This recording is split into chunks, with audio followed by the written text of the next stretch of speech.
PM Modi ने जारी की किसान सम्मान योजना की छठी किश्त। 8.5 करोड़ किसानों को 17,000 करोड़ की राशि ट्रांसफर।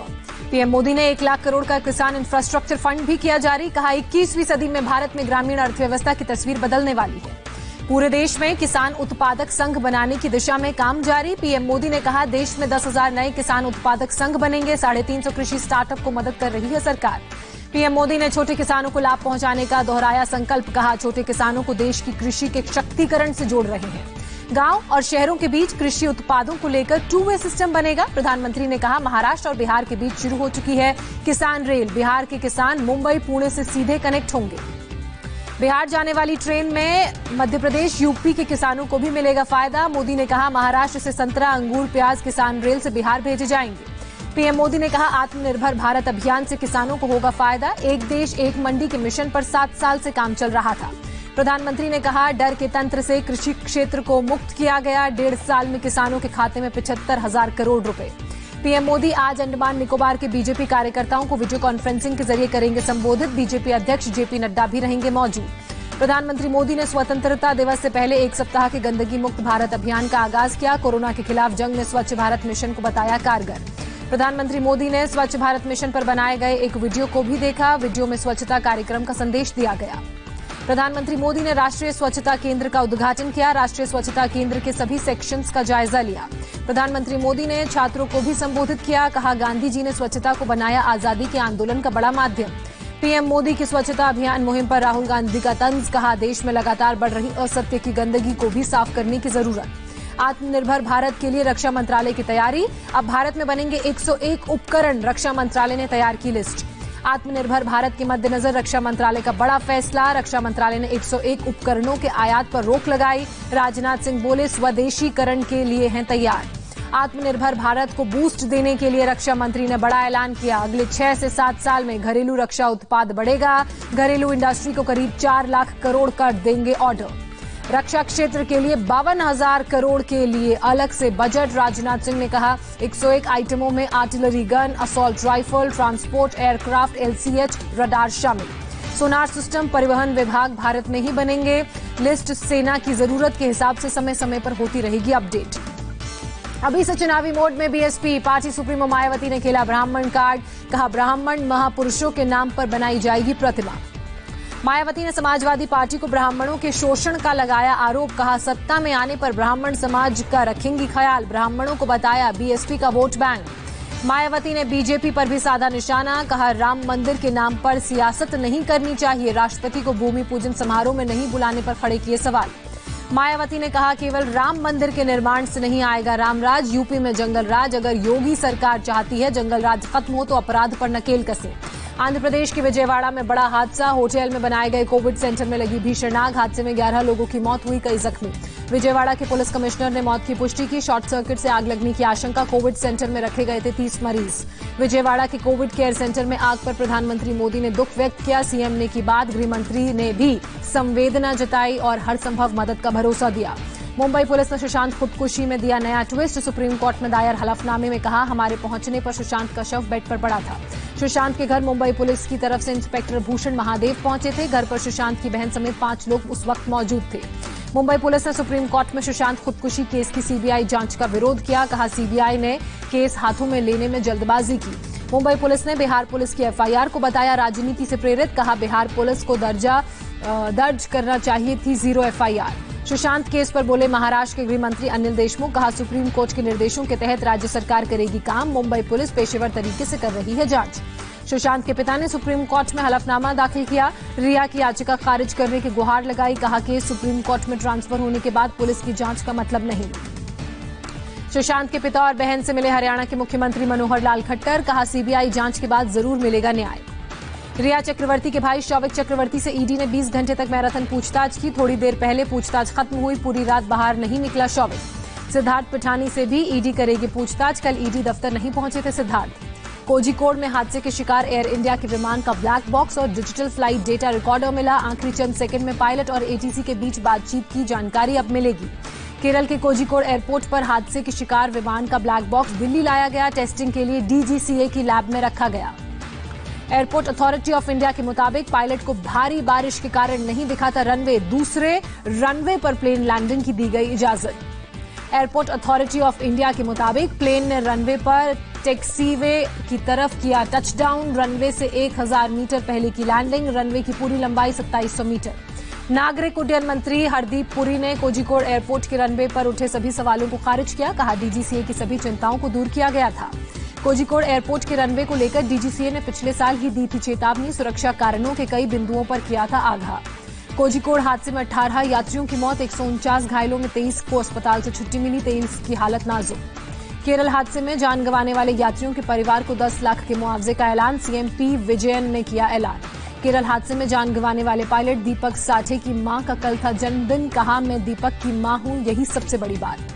दीपक साठे के चचेरे भाई नीलेश साठे ने सोशल मीडिया पर उन्हें श्रद्धांजलि दी, लिखा पायलट ने एयरपोर्ट के 3 चक्कर लगाए, ईंधन खत्म कर प्लेन में आग नहीं लगने दी। नागपुर में कैप्टन दीपक साठे के परिवार से मिले महाराष्ट्र के गृह मंत्री अनिल देशमुख, हादसे पर दुख जताया। इडुक्की लैंडस्लाइड में मरने वालों का आंकड़ा बढ़कर 27 हुआ, बाकी लापता लोगों की तलाश जारी। इडुक्की के राजमाला में लैंडस्लाइड से चाय बागान कर्मचारी के 30 कच्चे मकान हुए तबाह, 78 लोग रह रहे थे, 12 लोगों को बचाया गया। केरल के कासारगोड में बारिश के बाद बाढ़ ने लोगों की परेशानी बढ़ाई, रिहायशी इलाकों में घरों में घुसा बाढ़ का पानी, 300 परिवारों को बोट के जरिए शिफ्ट किया गया। कर्नाटक के कोडागू में पुल के ऊपर से बह रहा है पानी, पानी की तेज धार में हिलोरे ले रहा है हैंगिंग पुल। केरल के अलुवा में पानी में डूबा शिव मंदिर, पेरियार नदी का जलस्तर धीरे धीरे अब घट रहा है। कर्नाटक के कोडगू में लैंडस्लाइड वाली जगह से एक शव बरामद किया गया, 5 लोग हुए थे लापता। बिहार के सीएम नीतीश कुमार ने बाढ़ प्रभावित इलाकों का जायजा लिया, हवाई सर्वेक्षण कर हाल जाना। उड़ीसा में नदियां उफान पर, गंजम में जान हथेली पर रखकर नदी पार करते नजर आए लोग। अयोध्या की तर्ज पर नेपाल में भी राम मंदिर बनाने की तैयारी, प्रधानमंत्री ओली ने दिए निर्देश। ओली ने ठोरी के पास अयोध्यापुरी में जन्म स्थान होने का किया था दावा। भारत और चीन के बीच एलएसी के मुद्दे पर हुई मेजर जनरल स्तर की बातचीत, जल्द अगले दौर की बैठक होगी। सीआईआई समिट में चीन से संबंध सुधारने पर बोले विदेश मंत्री एस जयशंकर, कहा भारत और चीन पर दुनिया की काफी नजर। टेरर फंडिंग मामले में जम्मू कश्मीर से आतंकवादियों के 6 मददगार गिरफ्तार, लश्कर के लिए पैसे जुटाते थे आतंकवादी। इंटरनेशनल बॉर्डर पर पाकिस्तान की घुसपैठ की कोशिश नाकाम हुई, बीएसएफ ने पाकिस्तानी घुसपैठियों को मार गिराया। पंजाब कांग्रेस में कलह, पंजाब सरकार ने अपने ही सांसद प्रताप सिंह बाजवा की सुरक्षा वापस ली, बाजवा को कोई सुरक्षा खतरा नहीं होने का तर्क दिया। प्रताप सिंह बाजवा ने अमरिंदर सरकार के कामकाज पर सवाल उठाए थे, कैप्टन अमरिंदर सिंह ने मेरी सुरक्षा वापस लेकर मेरे पूरे परिवार को खतरे में डाला, ये कहा। सोनिया गांधी ने के घर के बाहर अब धरना देंगे शिरोमणि अकाली दल के प्रमुख सुखबीर सिंह बादल, जहरीली शराब कांड को लेकर 11 अगस्त को प्रदर्शन। राजस्थान में कांग्रेस के बाद अब बीजेपी को सता रहा है टूट का डर, चार्टर्ड फ्लाइट से 6 विधायक गुजरात पहुंचे। पोरबंदर से सोमनाथ पहुंचे बीजेपी के सभी 6 विधायक, सोमनाथ मंदिर के दर्शन किए। गुजरात पहुंचे विधायक निर्मल कुमावत का गहलोत सरकार पर आरोप, कहा पक्ष में वोट देने के लिए दबाव बना रही है कांग्रेस सरकार। राजस्थान में सियासी खींचतान के बीच पूर्व मुख्यमंत्री वसुंधरा राजे सिंधिया दिल्ली पहुंची, राजनाथ सिंह समेत कई पार्टी के नेताओं से मुलाकात की। देश में 24 घंटे में आए कोरोना के 65,156 नए मामले, संक्रमितों की संख्या 21,52,000 के पार, एक्टिव केस 6,28,000। एक दिन में देश में कोरोना से 875 लोगों ने दम तोड़ा, अभी तक 43,453 लोगों की मौत हुई। सांस लेने में तकलीफ के बाद एक्टर संजय दत्त को मुंबई के लीलावती अस्पताल में भर्ती कराया गया, कोरोना टेस्ट की रिपोर्ट नेगेटिव आई। संजय दत्त ने ट्वीट कर कहा, पूरी तरह से ठीक हूं, 1-2 दिन में अस्पताल से छुट्टी मिलने की उम्मीद जताई, फिलहाल मेडिकल ऑब्जर्वेशन में। 28 दिन बाद अभिषेक बच्चन नानावटी अस्पताल से डिस्चार्ज हुए, कोरोना पॉजिटिव होने पर भर्ती किया गया था। केंद्रीय मंत्री अर्जुन मेघवाल को हुआ कोरोना, एम्स में भर्ती, संपर्क में आए सभी लोगों को अपना ध्यान रखने को कहा। राजस्थान के एक और सांसद और केंद्रीय मंत्री कैलाश चौधरी भी कोरोना की चपेट में आए, ट्वीट कर कहा संपर्क में आए लोग अपना टेस्ट कराएं। महाराष्ट्र में कोरोना ग्राफ 5 लाख के पार, एक दिन में 12,822 नए मामले, 275 लोगों की मौत। मुंबई में एक दिन में 1,304 नए मामले सामने आए, 58 मरीजों की मौत हुई, पुणे में 1,457 नए पॉजिटिव केस। दिल्ली में एक दिन में 1,404 नए पॉजिटिव केस, 16 लोगों की मौत, अब तक 1,44,000 से ज्यादा मामले। यूपी में एक दिन में 4,800 नए कोरोना के केस सामने आए, 47 मरीजों की मौत हुई। नोएडा के सेक्टर 39 में बना 400 बेड का नया कोविड केयर अस्पताल, सीएम योगी आदित्यनाथ ने किया उद्घाटन। लखनऊ में कोरोना की फर्जी नेगेटिव रिपोर्ट बनाने का हुआ पर्दाफाश, मरीजों से पैसे लेकर बनाते थे नेगेटिव रिपोर्ट। दिल्ली से सटे नोएडा में वीकेंड लॉकडाउन के मौके पर सख्ती, डीएनडी पर गाड़ियों को चेक करते नजर आए पुलिस वाले। यूपी के प्रयागराज में शनिवार और रविवार को पाबंदी जारी रहेगी। सड़कों पर पसरा सन्नाटा, दुकानें बंद। कोरोना संक्रमण के बीच लखनऊ में जारी है बीएड की परीक्षा। परीक्षा केंद्रों पर सोशल डिस्टेंसिंग का घेरा के निशान बनाए गए। परीक्षा भवन में छात्रों को दूर दूर बैठाया गया।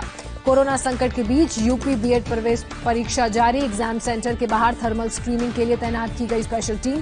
कानपुर में परीक्षा भवन में एंट्री से पहले की गई थर्मल स्क्रीनिंग। यूपी के मुरादाबाद में भी आयोजित की गई बीएड प्रवेश परीक्षा। एग्जाम सेंटर के बाहर थर्मल स्क्रीनिंग और सैनिटाइजेशन का किया गया प्रबंध। हरियाणा के फतेहाबाद में परिवार ने ही कर दिया कोरोना मरीज का अंतिम संस्कार। पूरे गांव को सैनिटाइज कराने के आदेश। राजस्थान में आज कोरोना के 596 नए पॉजिटिव मामले सामने आए। 6 मरीजों ने दम तोड़ा। संक्रमितों की संख्या 51,000 के पार पहुंची। आंध्र प्रदेश में एक दिन में 10,080 नए पॉजिटिव केस सामने आए। 97 लोगों की मौत हुई। राज्य में अब तक 2,17,000 से ज्यादा मामले।